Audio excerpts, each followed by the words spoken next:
नमस्कार, मनी गुरु की इस खास पेशकश में आप सभी का स्वागत है। मैं हूं स्वाति रायना। सेबी ने म्यूचुअल फंड और डीमैट अकाउंट में नॉमिनेशन से जुड़े नियमों में बड़ा बदलाव किया है। इस नियम के मुताबिक अब कोई इन्वेस्टर डीमैट खाते या म्यूचुअल फंड फोलियो में अधिकतम 10 नॉमिनी तक जोड़ सकता है। नया नियम 1 मार्च 2025 से लागू होगा। आज हम आपको बताएंगे अब तक अनक्लेम खातों की क्या थी दिक्कत और नए नियम के आने से क्या क्या बदलने वाला है। इसी पर रहने वाली है खास चर्चा। हमारे साथ फिनफिक्स के फाउंडर प्रवीण वाजपेयी है और मनी फ्रंट के सीईओ मोहित गांग से हमारी रहने वाली है आज की एक खास चर्चा। मोहित और प्रवीण दोनों का बहुत स्वागत है मनी गुरु के आज के इस खास कार्यक्रम में शामिल होने के लिए। एक बहुत बड़ा एक कह सकते हैं प्रॉब्लमैटिक एक सिचुएशन या एक समस्या रही है अनक्लेम्ड खातों की। जब से आरबीआई ने और सरकार ने ये आंकड़े जारी किए कि कैसे हजारों करोड़ की जो रकम है बैंक खातों में, इंश्योरेंस में, म्यूचुअल फंड में, डीमैट खातों में पड़ी हुई है, तब से ये समझ में आया कि नॉमिनेशन एक तो जो लोग हैं वो नहीं करते हैं, दूसरा किसने कहाँ पर इन्वेस्ट किया है वो उनके परिवार वालों को मालूम ही नहीं है। लेकिन फाइनली इस पूरी दिक्कत को एड्रेस करने के लिए पिछले कुछ समय से काफ़ी कदम उठाए जा रहे हैं और इसी कड़ी में कुछ जो कदम उठाए गए हैं उस पर आज हमारी चर्चा होने वाली है और इससे क्या बदल सकता है। सबसे पहले प्रवीण, जो म्यूचुअल फंड में हम देखते हैं कि जो अनक्लेम्ड रकम है हजारों करोड़ की है, अराउंड 3000 करोड़ हमने देखा। इन टोटल अगर एसेट्स देखें, फाइनेंशियल एसेट्स, वो तो और भी ज़्यादा हजारों करोड़ में जाते हैं। तो ये जो प्रॉब्लम है वो पिछले कुछ समय में आपको लगता है कितनी बड़ी है और ये जो कुछ स्टेप्स पिछले कुछ टाइम में उठाए गए हैं, क्या इससे ये प्रॉब्लम में थोड़ा बहुत सुधार हो सकता है? नमस्कार स्वाति एंड हेलो टू मोहित। जो अनक्लेम्ड फंड्स हैं स्वाति, ये एक बहुत ही बेसिकली एक सैड पिक्चर दर्शाता है, क्योंकि किसी के जाने के बाद यानी कि या फिर उनके व्यक्ति के रहते हुए भी कुछ ऐसे प्रोबेबली अमाउंट्स हैं जो वो क्लेम नहीं कर पा रहे हैं, वो भूल चुके हैं, फॉरगॉटन है।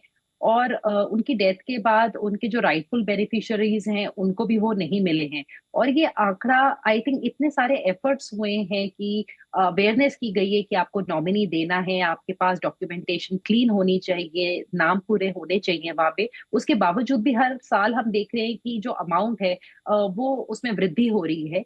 अगर हम आरबीआई की एनुअल रिपोर्ट के हिसाब से चले अभी, तो 2000 मार्च 24 में जो फाइनेंशियल ईयर एंडिंग थी उसमें हमने एक 26% का जंप देखा था जो बैंक्स के अनक्लेम्ड फंड्स थे उनमें।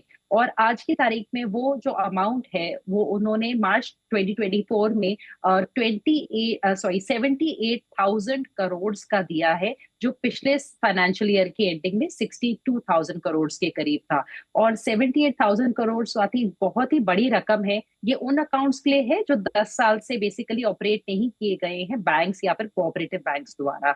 उसी के साथ जैसे इतने शेयर्स होते हैं, डिबेंचर्स होते हैं, उन पे डिविडेंड्स आते हैं, उनका जो अनक्लेम्ड अमाउंट होता है वो ट्रांसफर कर दिया जाता है आईईपीएफ में, यानी कि एक investor education and protection fund बनाया गया है एमसीए के द्वारा।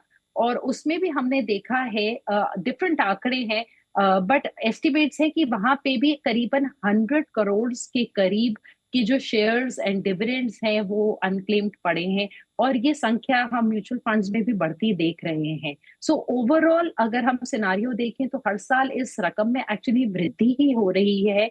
एंड अवेयरनेस देने के बावजूद भी स्वाति, अगर आपको याद हो, जब अभी फरवरी में सेबी ने अपनी रिपोर्ट जारी की थी, तब भी हमने देखा था कि जो डीमैट अकाउंट्स और म्यूचुअल फंड्स में जो परसेंटेज जिन लोगों ने नॉमिनेशंस दिए हैं वो बहुत एनकरेजिंग नहीं थे। उस टाइम पे हमने देखा था कि 70% डीमैट्स में ऑप्ट आउट कर दिया गया था नॉमिनेशन, जो कि सिंगल डीमैट्स थे। और नो, वहां पे 2% पे कोई नॉमिनी ही नहीं था, यानी कि ऑलमोस्ट 72% बेसिकली वो विदाउट अ नॉमिनी। एंड ऐसे ही हमने देखा था कि म्यूचुअल फंड्स में भी थोड़ा बेहतर था, पर करीबन 14 से 15% ऐसे फोलियोज थे जहां पे कोई भी नॉमिनी नहीं था या ऑप्टेड आउट था। तो ये जो ओवरऑल सिनारियो है ये बहुत इनकरेजिंग नहीं है।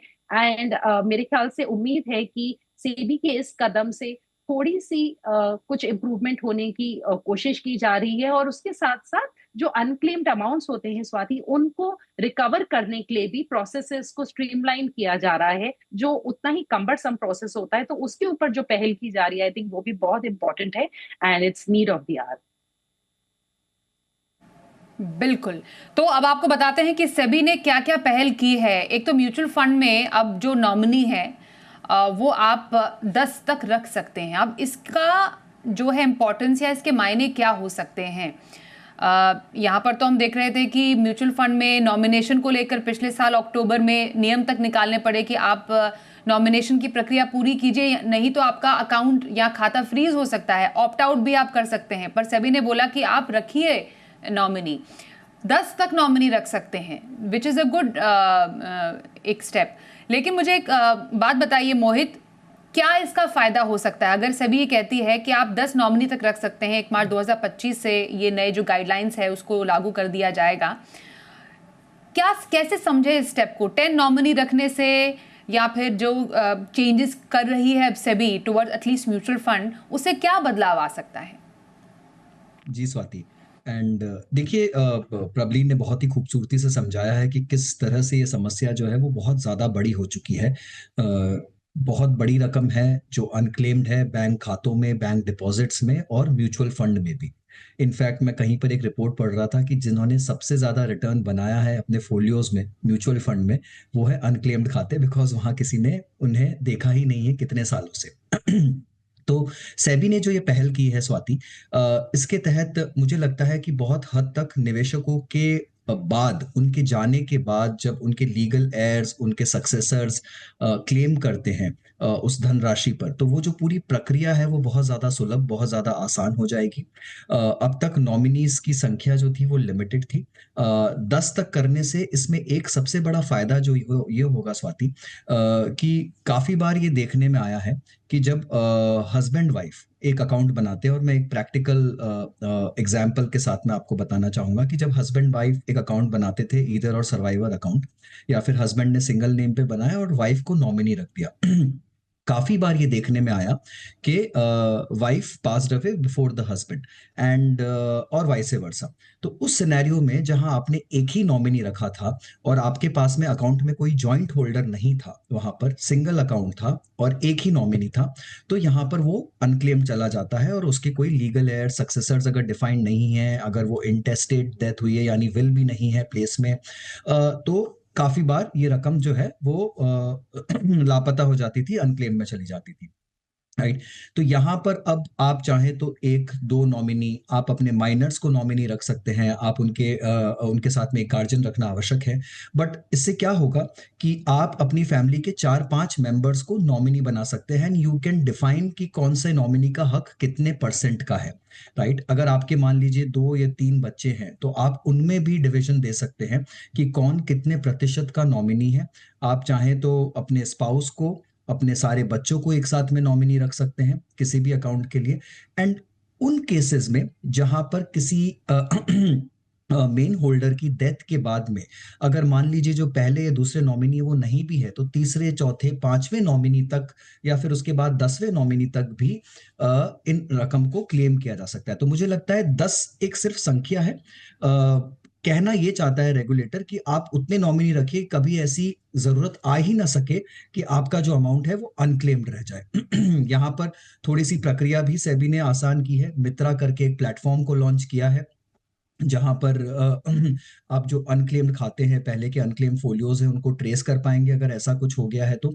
और इसका जो पूरा प्रोसेस है वो फिजिकल, डिजिटल दोनों तरीके से सेबी ने लॉन्च किया है। दोनों तरीके से उन्होंने रिकॉर्ड कीपिंग की आवश्यकताएं बताई हैं, तो बहुत अच्छी तरीके से इसे आसान करने की कोशिश की गई है। अब देखना यह है कि निवेशक इसको कितना अपनाते हैं। आज भी उनके पास ऑप्ट आउट का जरिया रहेगा, बट मेरी यही गुजारिश रहेगी आपके माध्यम से और आपके चैनल के माध्यम से कि जितने भी निवेशक हैं वो जरूर से जरूर अपना विल बनवाएं, और विल के साथ में नॉमिनेशन की ये प्रक्रिया अपने सारे फाइनेंशियल और फिजिकल एसेट्स में बिल्कुल पूरी करें और जल्द से जल्द पूरी करें। ओके, मैं प्रबलीन आपसे ये समझना चाहती हूँ, डेफिनेटली ये एक बहुत अच्छा स्टेप है कि आप इस पूरे प्रोसेस को स्ट्रीमलाइन करें सो दैट जो अनक्लेम्ड एसेट की समस्या है उसको दूर किया जा सके, ट्रांसपेरेंट हो। तो इस पूरे सिस्टम को और सिंप्लीफाई करने की, नॉमिनेशन की प्रक्रिया को सिंप्लीफाई करने की कोशिश की जा रही है। पर 10 नॉमिनी, ये नॉमिनी कौन हो सकते हैं, किसे बनाया जाए? यूजुअली आप अपने फैमिली मेंबर्स पर ज़्यादा भरोसा करते हैं। आप म्यूचुअल फंड की अगर बात कर रहे हैं, आप तो उसमें अपने पसीने की कमाई डालते हैं। नॉर्मली अभी जो हम नियम देखते हैं म्यूचुअल फंड में नॉमिनी के, उसमें जो joint holder up to 3 allowed थे अब तक। 1 मार्च के बाद तो नियम बदल जाएंगे। एक की अगर मृत्यु हो जाती है तो फिर जॉइंट होल्डर में दूसरे को राइट्स जाते हैं, फिर दूसरी की भी डेथ होती है तो तीसरे को जाते हैं। तो जब ये 10 नॉमिनी होंगे तो ये प्रोसेस आपको लगता है कुछ थोड़ा सा लंबा या कम्बरसम हो सकता है, या फिर इसको और थोड़ा सिंप्लीफाई करने की कोशिश की जा सकती है? थोड़ा अगर आप इसको डिकोड कर पाएं, आपकी समझ में ये प्रोसेस कैसे सिंप्लीफाई हुआ है? जी, मेरे ख्याल से स्वाति, जो अभी मोहित ने बात बोली है कि सेबी चाहता है कि अंडर एनी सर्कमस्टांसेस आप नाम दीजिए उस व्यक्ति का जिनके पास कल को अल्टीमेट बेनिफिशियरी की तरह ये रकम जा पाए। कई बार कपल्स में ऐसा हो जाता है, जैसे हस्बैंड वाइफ है, मान लीजिए उनके 4 बच्चे हैं और वो चाहते हैं कि चारों बच्चों को कुछ ना कुछ मिले, वो एनीवन सर्वाइवर में है और उनको लगता है अच्छा यहाँ तो हम 3 बच्चों का ही नाम डाल सकते हैं या हम 2 का डाल दे, 1 का डाल दे, अगर उसने कल को डिवाइड नहीं किया मान लीजिए। तो कई बार लोग एम्बिग्विटी में, डाउट में नाम नहीं देते थे या वो इंडिसीजन में नाम नहीं दे पाते थे। यहाँ पे जो 10 है, मेरे ख्याल से वो 10 तो शायद कोई भी नहीं डालेगा। शायद हमारे पास उतने ज्यादा क्लोज आज के मेरे ख्याल से समाज में उतने लोग ही नहीं होंगे स्वाति हमारे पास कि हम उतने लोगों का नाम डालें। पर मेरे ख्याल से ये डेफिनेटली 4 to 5 तक जा सकता है नंबर। और यहाँ पे पूरी कोशिश इसी चीज की जा रही है कि अगर आप डाउटफुल है तो आप एक परसेंटेज डिसाइड कर लीजिए कि मान लीजिए आपकी 3 बेटियां हैं तो आप तीनों को कितना कितना देना चाहते हैं। तो एक परसेंटेज एलोकेशन का जो वहां पे ऑप्शन दिया है, मेरे ख्याल से उससे काफी क्लैरिटी आ सकती है। और उसके अलावा अगर आप उसके साथ किसी और को देना चाहते हैं, मान लीजिए आप अपने ग्रैंड चाइल्ड को या किसी और व्यक्ति को या अपने नेफ्यू नीस को देना चाहते हैं, तो वहां पे जरूरी होगा कि हम रिलेशनशिप्स हर जगह मेंशन करें। उसके साथ साथ क्लैरिटी से हमें, क्योंकि नॉमिनीज की काफी सारी इंफॉर्मेशन भी देनी है, तो मेरे ख्याल से एक थॉट प्रोवोकिंग प्रोसेस होगा स्वाति आगे चल के, जब इन्वेस्टर्स नॉमिनी का नाम भर रहे हैं। अभी कई बार हम देखते हैं कि बहुत कैजुअली ये पूरा प्रोसेस किया जाता है कि हाँ आपने अपने स्पाउस को डाल दिया, एक बच्चे को डाल दिया। पर जब आपको पूरे प्रोसेस को करने के लिए एक जो लेआउट किया है कि आपको इतनी डिटेल्स देनी है, उसके बाद कैसे ओटीपीज आएंगे या कैसे फिजिकली किया जाएगा, मेरे ख्याल से एक वो थोड़ा सा थॉट प्रोवोकिंग प्रोसेस होगा। और क्योंकि हमने देखा है कि विल बहुत लोग नहीं बनाते, इसी माध्यम के थ्रू, आई थिंक इस चीज के थ्रू कि उनको वहां पे नेम्स देने हैं और लिस्ट आउट करना है, प्रोबेबली शायद कपल्स या इन्वेस्टर्स आपस में बैठ के सोचेंगे कि हमें कैसे कल को अपने पैसे को डिवाइड करना है। To some extent I think उससे हेल्प डेफिनेटली हो सकती है। क्योंकि हम लोग कई बार एक आपके क्लोज्ड वन या बच्चा आपका छूट ना जाए उस लिस्ट में से, उस चक्कर में कई बार हम देते ही नहीं, हम सोचते हैं देखेंगे आगे चल के ऐड कर देंगे। तो मेरे ख्याल से उस टाइप की चीज को यहाँ अवॉइड करने की कोशिश की जा रही है। एंड इसमें बहुत ब्यूटीफुली जो परसेंटेज डिवीजन है उस चीज पे वर्क किया जा रहा है कि आप पहले डिसाइड कर लीजिए कि आप 50-50 देना चाहते हैं। ऐसा भी कई बार हो जाता है स्वाति कि आपके नॉमिनी की डेथ हो गई, अगर ऐसा होगा तो जो सेकंड नॉमिनी होगा उनको ऑटोमेटिकली उसी परसेंटेज वाइज सेकंड या थर्ड नॉमिनी होंगी पैसे मिलेंगे। सो ओवरऑल कोशिश मेरे ख्याल से यही है, बॉटम लाइन इसका, कि आप व्यक्ति का नाम दीजिए, जो अनक्लेम्ड डिपॉजिट्स हैं और जो फंड्स हैं उसको रिड्यूस करने की पहल है ये। और काफी ज्यादा कोशिश है जहां पे थॉट दिया जाएगा नॉमिनी को ऐड करते वक्त। बिल्कुल, आपने एक बात का जिक्र किया कि कई बार जो लोग हैं वो विल नहीं बनाते हैं। अब जब विल प्लानिंग नहीं होती है तो आपका जो संपत्ति का जो उत्तराधिकारी है वो दैट मीन्स डिसाइडेड नहीं है। आपके जाने के बाद आपका पैसा, चाहे आपका कोई भी फाइनेंशियल एसेट किसको जाएगा, इसमें दिक्कत हो सकती है। In case of mutual fund, क्या वो जो राइट्स हैं वो नॉमिनी के पास है या फिर लीगल हेयर के पास है, उत्तराधिकारी के पास है? इस पर एक चर्चा करेंगे, बस एक छोटे से ब्रेक के लिए रुकते हैं, तुरंत लौटेंगे, बने रहिए हमारे साथ।